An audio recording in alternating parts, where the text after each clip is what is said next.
반갑습니다. 자, 오늘은 너와 자녀가 지킬 내 언약이니라는 제목으로 말씀의 은혜를 함께 나누기를 원합니다. 자, 오늘 성경을 보니까 드디어 할례라고 하는 게 나오죠. 할례는 하나님이 우리에게 주신 언약의 표징입니다. 표징, 상징이라는 것입니다. 구약 시대에는 남자의 몸에 할례를 행했습니다. 복용수술입니다. 지금으로 치면. 근데 이 할례를 남자 몸에 하게 함으로 하나님의 약속을 기억하게 하셨어요. 할례를 통해서 하나님의 약속을 기억하라. 신약에 와서는 할례의 의미가 달라졌습니다. 예수님께서 십자가에 피 흘려 죽으심으로 예수님의 보혈의 은혜와 능력, 그리고 성령님께서 인을 쳐주시는 하나님의 백성이라고 하시는 인쳐주심을 통해 이것이 우리 구원의 영원한 증표가 되었습니다. 여러분, 우리가 계속해서 아브라함을 살펴보고 있는데요, 아브라함의 생애를 보면 할례를 통하신 우리 하나님의 언약이 얼마나 신실한가를 발견하게 됩니다. 오늘 이 할례는 하나님은 신실하시다. 우리 오늘 조금 전에 신실하신 하나님, 그분은 뭐가 없으세요? 실수가 없으신, 2024년 새해가 실수가 없으신 완벽하신 우리 하나님의 언약이 우리 삶 속에 이루어지기를 축복합니다. 하나님이 얼마나 언약에 신실하신지 그걸 할례라고 하는 증표를 통해서 아브라함에게 보여주십니다. 그런데 아브라함은 어떤 사람입니까? 아브라함은 사람입니다. 인생입니다. 우리와 똑같습니다. 아브라함도 하나님의 약속을 견디지 못해서 몇 번이나 실수하고 심지어는 그 믿음이 저 나락에까지 곤두박질 치는 모습을 보았잖아요. 그런데 신실하신 하나님은 한 번도 약속하신 그 뜻, 자기 계획, 시간마저도 바꾸신 적이 없습니다. 그래서 민수기 23장 19절에 이렇게 말씀하시는데요, 우리 같이 한번 믿음으로 선포해 볼까요? 하나님은 인생이 아니시니 시건치 않으시고 인자가 아니시니 후회가 없으시도다. 어찌 그 말씀하신 바를 아멘. 저 말씀은 예전에 개역 성경입니다. 개역 성경이고, 개역 개정 성경에 보면 하나님은 인생이 않으시니 시건치 않으시고 쓸데없는 소리 안 한다는 말입니다. 그리고 사람이 아니시기 때문에 후회가 없으십니다. 그래서 말씀하신 바를 반드시 행하시고 약속하신 것을 실행하시는 분이 우리 하나님 되십니다. 그래서 우리는 하나님을 신실하시다, 하나님은 신실하시다 고백하는 겁니다. 하나님은 영적으로 잠들어 있던 아브라함을 흔들어 깨우시지요. 그리고 세 가지 약속을 확인해 주십니다. 첫 번째는 아브라함, 이름을 바꾸어 주세요. 너는 열국의 아버지가 될 것이다. 이 복을 주십니다. 두 번째는 하나님이 주신 이 복은 너와 네 자손 대대로 이어질 것이다. 얼마나 감격적인 복입니까? 너뿐만 아니라 네 자녀들도 이 복을 받게 될 것이다. 세 번째는 지금 아브라함아, 네가 살고 있는 이 땅 가나안 너와 너의 후손들의 영원한 기업으로 삼아주겠다. 하나님이 약속하셨습니다. 이 약속의 말씀을 들을 때 아브라함의 믿음이 다시 깨어나기 시작했죠. 사랑하는 여러분, 저와 여러분, 우리 믿음이 오늘 이 시간 주님을 향한 우리의 믿음이 여러분 회복될 때 하나님의 말씀이 우리의 귀에, 우리의 신비에 새겨지는 줄 믿습니다. 그래서 하나님이 당부하십니다. 9절 말씀입니다. 하나님이 또 아브라함에게 이르시되 그런즉 너는 내 언약을 지키고 내 후손도 대대로 지키라. 지금 하나님이 아브라함한테 당부하시는 게 뭡니까? 아브라함아, 너는 내 언약을 좀 지켜, 네 후손들도 이 약속을 꼭 지키도록 해. 당부하고 계시죠? 사랑하는 여러분, 우리가 말씀을 듣는 것도 참 중요합니다. 그리고 하나님의 말씀에 대해서 아는 것도 너무너무 중요해요. 하지만 듣는 것과 아는 것보다 더 우선시 되어야 되는 것이 있는데요, 지키지 않으면 아무 소용이 없습니다. 아무 소용이 없어요. 말씀을 듣고 순종하지 않으면 그것은 결코 우리의 믿음으로 가져갈 수가 없습니다. 말씀을 듣고 믿음으로 가져가려면 순종해야 합니다. 그래서 강한 믿음, 역사하는 믿음, 예수님의 장성한 믿음의 분량까지 우리가 자라가려면 믿음은요, 지켜 준행해야 돼요. 지켜 준행하는 믿음.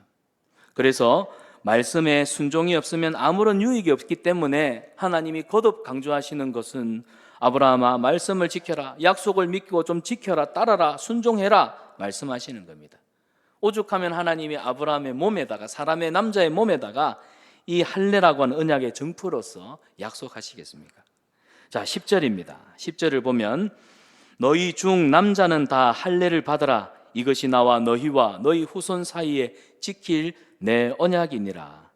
할례는 성경에 기록된 대로 하나님의 언약의 표징입니다. 하나님은 할례를 행함으로 약속을 기억하게 하셨습니다. 하나님의 약속을 할례를 행하는 자들이 기억하도록. 그런데 왜 하나님이 몸에다가 이 할례를 행하게 하셨을까요? 왜 몸에 이 할례를 행하게 하셨을까? 첫째는 하나님의 약속은 결코 변하지 않는다, 이 사실을 몸에 새겨서 항상 기억하기를 원하셨다는 겁니다. 그 다음에 두 번째, 이것을 자녀와 후손들에게도 행하여 그들도 여전히 하나님의 약속을 잊지 않고 상기하기 위해서였습니다. 여러분, 문신, 타투의 기원을 아십니까? 요즘 우리 젊은이들도 몸에 이렇게 문신을 참 많이 합니다. 요즘은 타투가 거의 뭐 성형이 되어가지고 아주 포인트 있는 부분에다가 딱 해서 이렇게 예쁘게 하는 우리 젊은이들도 많이 보게 되는데요. 이 고대 시대에 죽은, 그러니까 사랑하는 가족이나 친구, 그러니까 사랑하는 이의 죽음을 평생 기억하기 위해서 죽은 이의 이름을 몸에 새겼던 것이 타투입니다. 이것이 문신의 기원이 되겠습니다. 그러니까 시간이 지나면 어떻게 돼요? 세월과 함께 우리가 살아왔던 인생의 추억들과 기억들은 서서히 잊혀지기 마련입니다. 잊혀진다는 거죠. 그러니까 하나님이 할례를 몸에 행하게 하신 것은 뭐냐면 우리 몸의 가장 중요한 부위에 할례를 행함으로 그것을 매일 봄으로써 나는 신실하신 하나님의 언약의 백성이다, 이걸 기억하는 겁니다. 그리고 후손들에게도 이것을 허락함으로 인해 가지고 하나님의 신실하심을 의지하며 살아가도록, 여러분 인생의 하나님의 도우심과 은혜를 구하며 살아가는 것이 복입니다. 그래서 하나님은 할례를 통해서, 근데 이 할례가 뭐냐? 결국 하나님의 샘세한 하나님의 배려고 사랑이라는 것이죠. 이게 없으면 우리는 자주 잊어버리게 되는 것입니다. 사랑하는 여러분, 우리는 살아가면서 막 누군가에게 배신도 하고 배신을 당하기도 하지요. 믿었던 사람한테 배신당하면 마음이 씁쓸합니다. 이 인간이 가지고 있는 본질적인 상처가 뭐냐면 이 배신입니다. 자녀들 실컷 키워놨더니만은 예쁜 아내 만나가지고 부모님을 배신하고, 딸을 키워놨더만 지 남편 만나가지고 배신하고, 가족도 이렇게 배신하는데, 배신의 역사. 여러분, 이 개발도상국에서 선진국으로 올라갈 때 한 나라의 경제 지표는 참 중요한 기준이 됩니다. 이 나라가 얼마나 잘 사는가. 그런데 그것보다 더 중요하게 보는 것이 있어요. 신용입니다. 신용. 그 나라가, 그 나라 국민들이 약속을 잘 지키는가? 그러니까 이 신용을 보고 이 신용사회, 이것이 선진국으로 도약하게 되는 중요한 평가의 기준이 되는 것입니다. 하나님이 할례를 주신 게 뭐예요? 자기 약속은 확실하다, 견고하다, 나는 반드시 지킬 것이다. 고로 너도 하나님 앞에 힘써 이 약속을 지켜 행하라. 그러니까 할례는 뭐냐? 영적인 의미에서 영적 신용사회, 하나님 나라 언약 백성이라는 가장 신령하고 복된 증표가 할례라고 말할 수가 있습니다. 자, 그러면 12절을 보시기 바랍니다. 12절을 보면 재미있는 내용이 나오는데요, 이 할례를 아브라함의 자녀들뿐만 아니라 이방 사람에게서 돈을 준 사람과, 그러니까 이방 사람한테서 돈을 주고 산 집에 있는 종들, 아브라함의 집에 거류하는 모든 남자들은 다 할례를 받으라고 말씀하십니다. 이게 중요합니다. 이게 중요해요. 보통 하나님의 언약의 백성하면 그 언약의 당사자인 아브라함과 아브라함의 허리에서 태어나는 자손들 아닙니까? 그런데 지금 아브라함의 집에 있는 앞으로 태어날 이삭도 할례를 행하지만 이스마엘도 할례를 행하고 아브라함 집에 있는 돈을 주고 산 노예 종들도 다 할례를 받으라고 하나님이 말씀하십니다. 이게 지금 놀라운 말씀이에요. 이스라엘 백성들은요, 우리는 선택받은 민족이에요. 우리는 아브라함의 후손이야. 우리는 영적으로 육적으로 아브라함의 혈통이야. 이 자부심이 굉장히 강했습니다. 이걸 선민의식이라고 하는데요. 그래서 이 선택받았다, 이걸 자신들만의 특권으로 생각했습니다. 그래서 다른 이방 민족과 엄격하게 차별을 두른 오류를 범했던 것이에요. 우리는 선택받았고 너는 선택받지 못했기 때문에 이방 민족 너희는 다 짐승 같은 개 같은 존재들이야. 차별했다는 겁니다. 그런데 하나님이 왜 아브라함을 불러서 아브라함을 선택했냐는 겁니다. 하나님이 아브라함을, 특별히 한 사람 아브라함을 선택하신 의도가 있는데, 그래서 하나님이 선택하셨는데 유대인들은 이거를 오해했다는 거예요. 하나님이 아브라함을, 이스라엘을 선택하신 이유는 하나님의 구원 역사 속에 메시아가 태어날 거 아닙니까? 예수님이 이 땅에 오셔서 온 인류를 구원하실 거란 말입니다. 이 구원 역사를 이루기 위해서 한 사람, 한 민족을 하나님이 선택하셨을 뿐입니다. 그럼에도 불구하고 이스라엘 백성들은 그 은혜를 깨닫지 못했어요. 우리만 선택받았기 때문에 나만 잘 먹고 나만 잘 입고 내 가정만 잘 되면 된다. 하나님의 복을 독점했습니다. 독식했습니다. 그래서 다른 사람들에게 나눠주지 못한 거예요. 이것이 이스라엘 백성들이 그 역사 속에서 숱한 어려움을 겪게 된 이유가 된 것입니다. 원인이 됐던 겁니다. 사랑하는 여러분, 하나님이 나를 선택하여 주셨습니다. 이 선택은 특권이 아닙니다. 선택은 감사입니다. 한 번 더 말씀드립니다. 선택은 특권이 아니라 감사입니다. 내가 하나님의 일에 선택받았다 하는 것은 감사하고 감격할 일이지 결코 이것이 내가 대단해서 나만 누리고 있는 어떤 은혜와 복이라고 생각하면 안 됩니다. 내가 선택받았다고 오만한 마음이 생기고 교만한 생각을 가지고 특권의식을 가진 채 살아간다면 이건 우리를 하나님의 자녀로, 성도로 우리를 선택하신 하나님의 이 선택의 본질을 왜곡하는 것이다. 절대로 왜곡해서는 안 됩니다. 하나님이 우리를 성도로 이 세대 가운데 앞서 구별하여 하나님의 자녀 삼아 주신 것은 우리 잘 먹고 잘 살고 우리끼리 모여서 예배드리고 행복해라가 아니라, 이 선택은요, 선택을 받았다고 하는 건 봉사의 기회를 주셨다는 겁니다. 섬김의 기회를 주셨다는 거예요. 나눌 수 있는 기회를, 은혜를 주셨다는 사실입니다. 그래서 우리가 하나님의 자녀로, 우리를 하나님의 자녀로 선택하시고 구원하신 것은 나를 통해서, 우리 성산 한빛교회를 통해서 구원받지 못한 영혼들을 구원하기 위해 하나님이 우리를 부르신 겁니다. 그 부르심, 그 부르심에 합당하게 살아가는 것, 그게 God bless you. 불렀잖아요. God bless you. 가시 하나님이 bless you, bless you. 그러면 우리는 어떻게 해야 돼요? 다른 사람을 bless you. 그래서 예배 자리에는 믿지 않는 불신자들이 가득. 사랑하는 여러분, 2024년 새해에는 우리 주변에 죽은 영혼들이 복음을 듣고 살아나는, 사람을 살리는 역사가 일어나기를 축복합니다. 강권하여서 내 주변에 내 가까운 믿음의 가족들, 형제들, 주변의 이웃, 직장 동료들, 그들에게 복음 전하는, 힘써 복음 전하는 한 해 되시기를 바랍니다. 선택은 특권이 아니라 나누라고, 섬기라고, 흘려보내라고 주신 은혜입니다.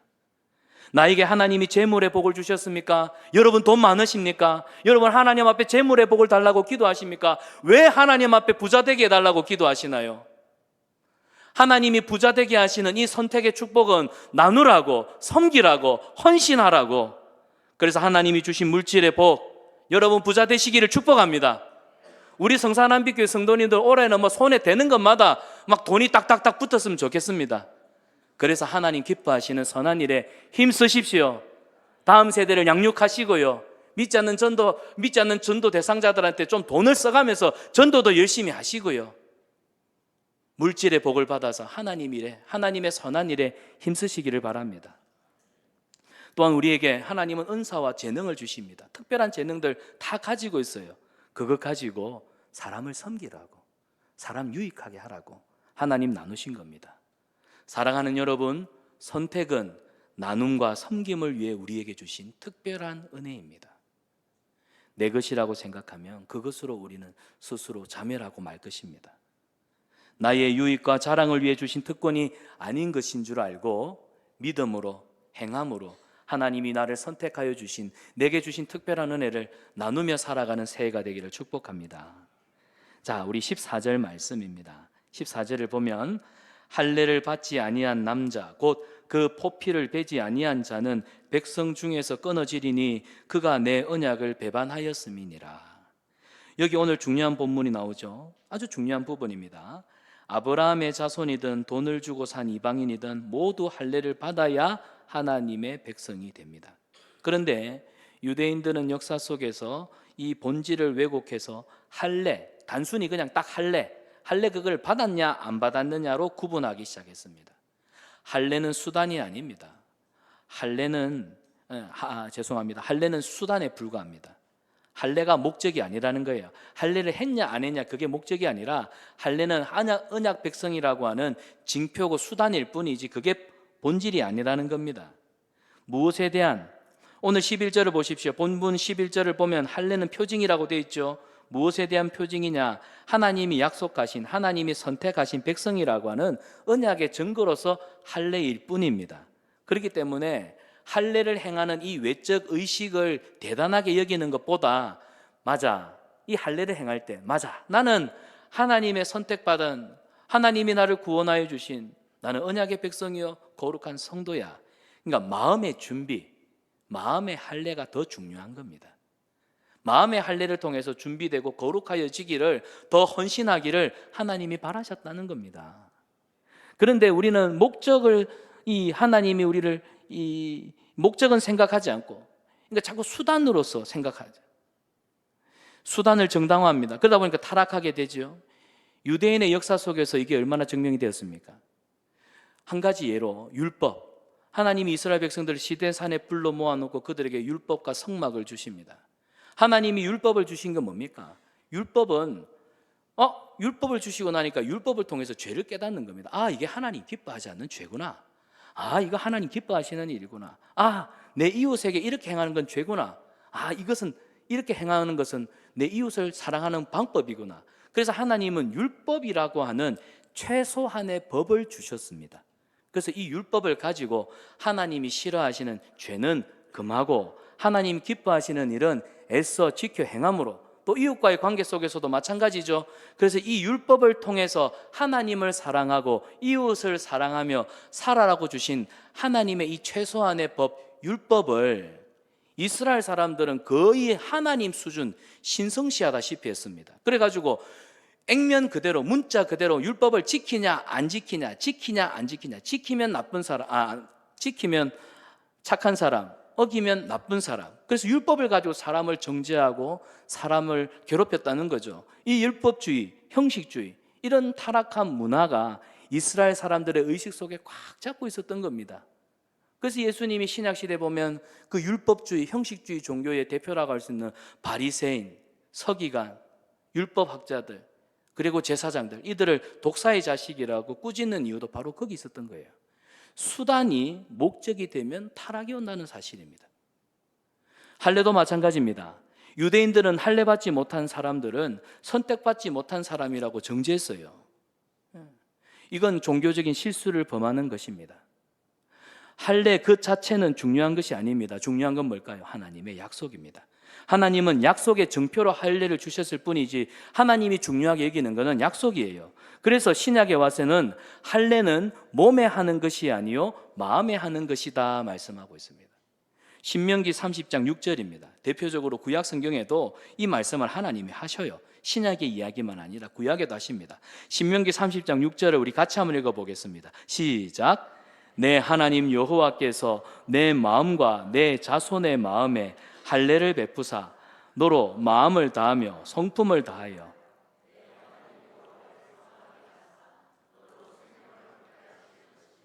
여러분, 진짜 할례는 뭐예요? 여기 보세요. 마음을 다하고 성품을 다해 내 하나님 여호와를 사랑하라고. 그래서 마음의 할례를 받으라고, 마음의 준비, 마음의 헌신, 마음을 새롭게 하라고 하나님이 말씀하십니다. 그래서 진짜 할례는 하나님의 사랑을 기억하고 믿는 것입니다. 그것을 마음에 새기면 마음을 다해, 뜻을 다해, 성품을 다해 우리가 하나님을 사랑하는 자로 변화될 수 있다는 것입니다. 갈라디아서 5장 6절에도 그리스도 예수 안에서는 할례나 무할례나 효력이 없도다. 예수님 안에서는 할례 그거 별로 중요한 거 아니다. 뭐가 더 중요하냐? 사랑으로서 역사하는 믿음이냐, 믿음. 또한 갈라디아서 6장 15절에도요, 할례나 무할례가 아무것도 아니로되 오직 새로 지으심을 받은 자뿐이니라. 이 갈라디아서에서 의도하는 게 뭡니까? 할례는 믿음의 증표이지 할례 자체가 믿음 있다 없다를 말할 수 있는 기준이 절대로 아니다는 겁니다. 할례는 최소한이고요, 하나님이 진짜 요구하시는 건, 그래, 나는 구원받은 하나님의 자녀야, 나는 구별된 거룩한 백성이요 성도지, 그래서 내가 하나님 앞에 거룩한 삶을 살아야 돼, 하나님의 뜻을 이루어는 삶을 살아야 돼, 그래야 할 때 하나님이 나를 통하여 약속하신 것을 이룰 거야. 여러분, 믿음은 하나님이 주신 것입니다. 우리는 하나님이 주신 믿음을 마음에 새기고 온전하고 강한 믿음으로 세워가야 합니다. 할례를 행했다고 내 믿음이 온전해지는 것 아니에요. 세례받았다고 내 믿음이 완벽하게 되는 것 아닙니다. 외적인 것에 마음 쏟지 말고 내적인 것, 마음을 다스리고 영적인 변화에 더 신경을 쓰는 그런 저와 여러분 되시기를 바랍니다. 이게 오늘 할례를 통해서 우리에게 주시는 교훈인 것입니다. 자, 그렇다면 할례를 행하는 의식을 통해서 하나님이 주시는 영적인 의미가 있는데요, 세 가지로 살펴보겠습니다. 여러분, 할례를 통해서 주시는 하나님이 영적인 의미, 여기 보시면 남자의 생식기에 할례를 받아서 언약의 정표를 삼게 하신 이유가 있습니다. 그것도 다음 세대를 생산하는데 아주 열정적인 역할을 하는 남자의 생식기에 하나님이 특별한 사인을 주셨어요. 이 할례를 받은 이 자기 몸을 매일 보면서 사람들은 세 가지를 기억해야 됩니다. 첫 번째는, 나는 주변의 이방인들과는 다른 사람이다. 나는 예수님을 믿지 않는, 구원받지 않은 사람과는 다른 사람이다. 자기 정체성을 깨달으라는 것이죠. 두 번째는, 옛사람의 모습을 나는 끊어버렸다.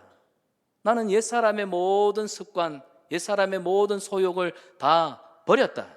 세 번째로요, 그러므로 나는 하나님 앞에서 거룩하게 구별된 인생을 살아가겠다. 하나님, 거룩한 삶을 살겠습니다. 그 결단과 다짐과 헌신이 이 할례의 영적 의미라는 것입니다. 그런데 이 할례가, 구약시대 이 할례의 예식이 오늘날 세례와 너무나 같다는 것입니다.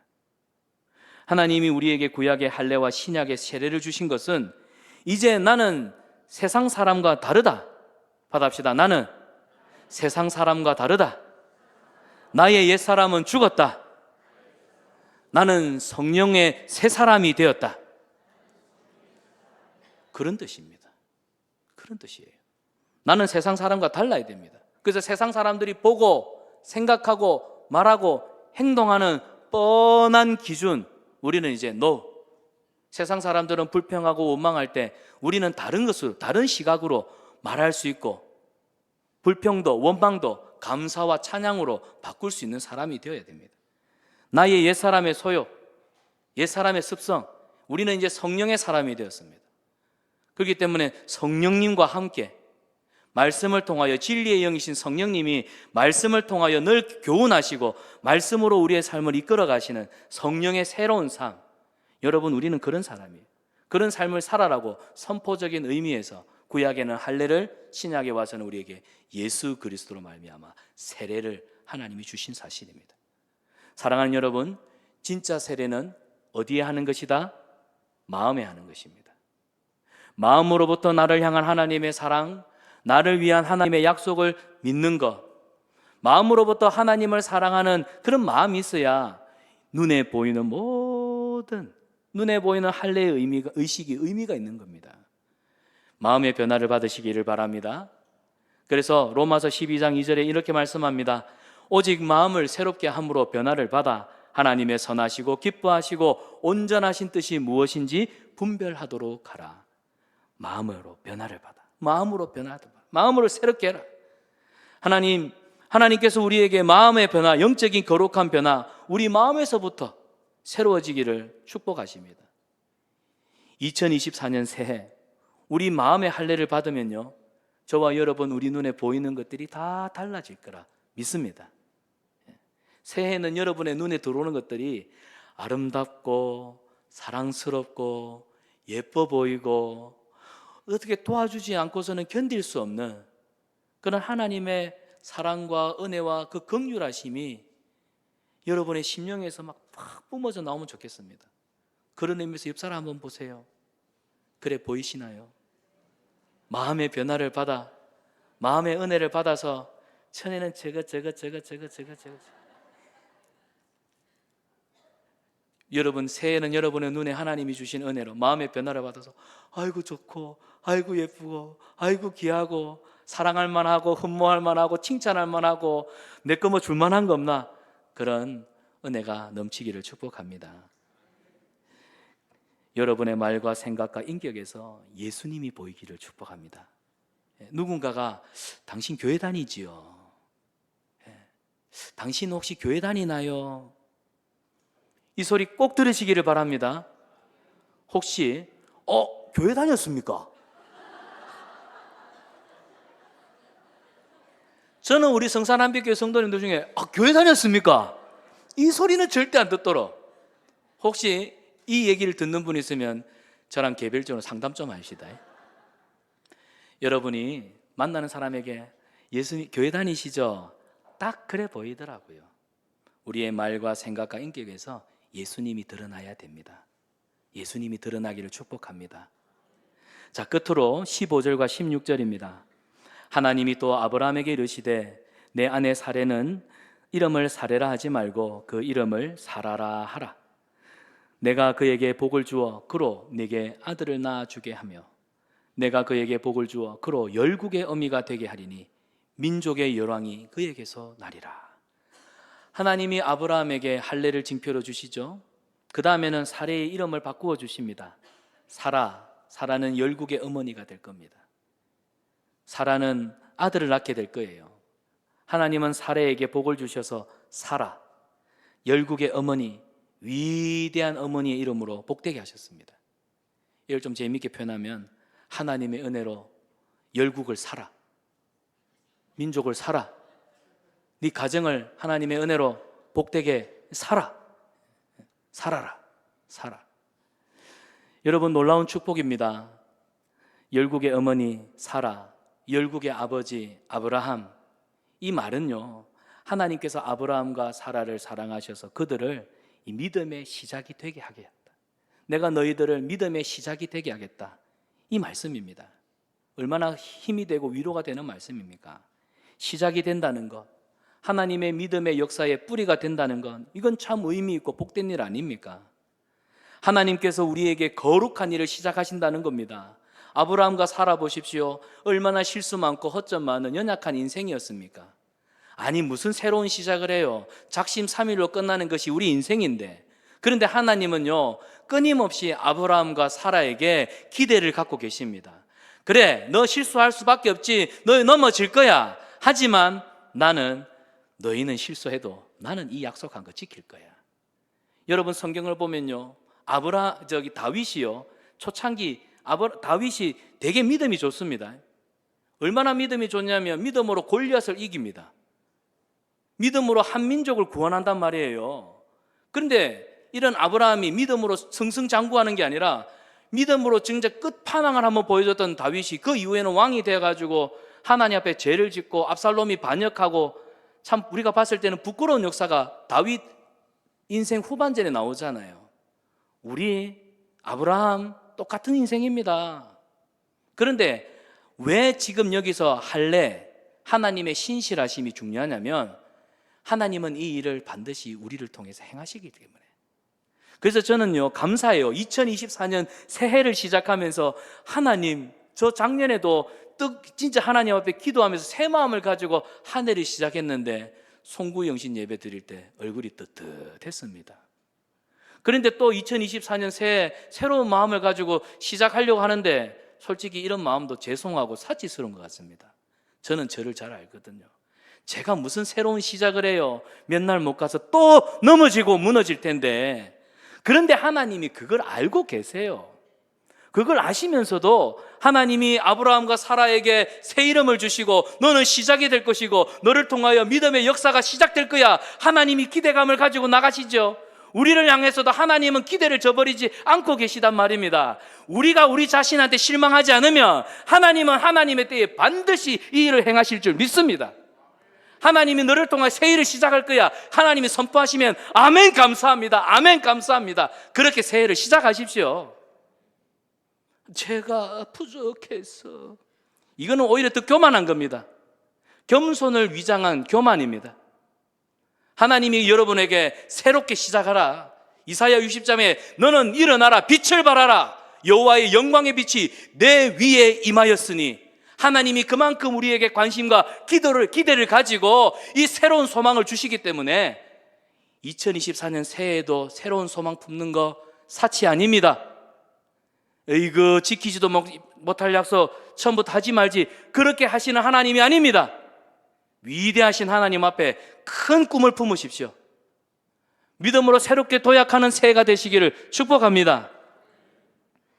여호와의 열심히 이 일을 이룰 것입니다. 이사야 37장 32절입니다. 같이 읽습니다. 남는 자가 예루살렘에서 나오며 피하는 자가 시온산에서 나올 것임이라. 만군의 여호와의 열심히 이를 이루시리다. 아멘. 만국 백성 유다에게 하나님이 이사야를 통하여 새로운 소망과 꿈과 비전을 주시지요. 하나님이 하시는 말씀은 내가 이 일을 이룰 거야. 그래서 감사한 거예요. 우리는 새로운 시작의 그 문턱에서 하나님이 힘과 용기와 위로를 주신다는 거. 새해를 시작하는 여러분, 올해도 하나님이 우리에게 여지없이 꿈을 주시고 비전을 주실 줄 믿습니다. 아브라함처럼 연약하고 실수 많고 허물 많은 우리지만 하나님이 이 일을 이루실 겁니다. 아브라함과 사라를 믿음의 역사의 뿌리가 되게 하셨던 주님, 저와 여러분 우리 나를 통하여 내 믿음의 가정의 믿음의 시작과 뿌리가 되게 하실 거고, 우리를 통하여 성산한빛교회, 남들이 그럴 거예요. 성산한빛교회는 이제 10년의 역사를 가지고 온 이제 막 갓 태어난 아기 같은 신생교회라고. 우리 경남노예 안에는 100년 넘어가는 교회들이 엄청 많습니다. 100년 넘어가는 120년, 130년 교회 앞에 10년 교회는 이제 갓난 걸음마 하는 단계의 교회지요. 그러나 저는 그래서 여러분이 복 있다고 생각합니다. 그래서 여러분이 우리 성산한빛교회 여러분이 복되십니다. 앞으로 나아갈 성산한빛교회 100년, 200년, 1000년이 될지는 모르겠지만 하나님이 성산한빛교회 이 놀라운 역사에 여러분을 믿음의 시작으로, 이 믿음의 역사의 뿌리로 하나님이 사용하시기 때문에, 그래서 사랑하는 여러분, 새해를 시작하면서 우리 하나님 앞에 좀 큰 포부를 가집시다. 주여, 나를 통하여서 믿음의 뿌리가 되고 믿음의 시작이 되게 하시고, 우리 가정에서 놀라운 믿음의 역사가 일어나고 우리 성산한빛교회가 앞으로 걸어갈 50년, 100년의 역사 속에 여기 함께한 우리 성도들이 믿음의 시작, 뿌리가 될 수 있도록 도와주시옵소서. 이렇게 서로 하나님 앞에 결단하고 헌신하고 서로 위로하면서 새해를 시작하기를 원합니다. 지난 한 주간 특별 새벽 기도회를 가졌습니다. 많은 분들이 나오셨고 또 말씀 가운데 은혜를 나누는 시간이었는데요, 특별 새벽 기도회 때 인생은 광야라고 말씀을 드렸습니다. 그런데 이 광야 같은 인생이, 광야는 축복이라는 것이었어요. 광야는 축복입니다. 광야 가운데는 하나님이 우리를 위해서 예비해 두신 놀라운 복이 있습니다. 고난이 있고 시련이 있을 거지만 반드시 이 고난과 시련 뒤에는 하나님이 숨겨놓으신, 감추어두신 은혜와 복이 있다는 것을 여러분이 기억하시고, 올 한 해 하나님이 우리 인생의 광야 속에 숨겨놓은 보물찾기를 잘 하실 수 있기를 바랍니다. 또한 새 소망을 가지고 뜨겁게 기도하시기를 바랍니다. 하나님이 여러분을 통하여 이 일을 행하실 것입니다. 올 한 해 우리 성산한빛교회 함께 모여서 뜨겁게 기도하고 또 함께 모여서 하나님을 예배하고 말씀을 따라서 교제하면서 우리 주님과 동행하는 그런 복된 새해가 되기를 원합니다. 새해가 밝았습니다. 주 안에서 복 많이 받으시고 주님과 동행하는 형통한 한 해 되시기를 주님의 이름으로 축원합니다. 기도하겠습니다. 주님, 은혜를 감사합니다. 약속의 증표로 할례를 허락하신 하나님, 우리도 새해에는 하나님의 말씀을 늘 마음에 새기고 믿음으로 순종의 삶을 살게 하여 주시옵소서. 하나님께서 약속하신 것들을 반드시 이루어 주실 것을 바라보면서 믿음의 집중력을 갖게 하시고 새해에는 우리 믿음이 더욱 뜨거워지고 견고하게 하여 주시옵소서. 그리하여 하나님이 주시는 응답받는 복된 새해가 되게 하여 주시옵소서. 예수님의 이름으로 기도드리옵나이다. 아멘. 우리 찬송가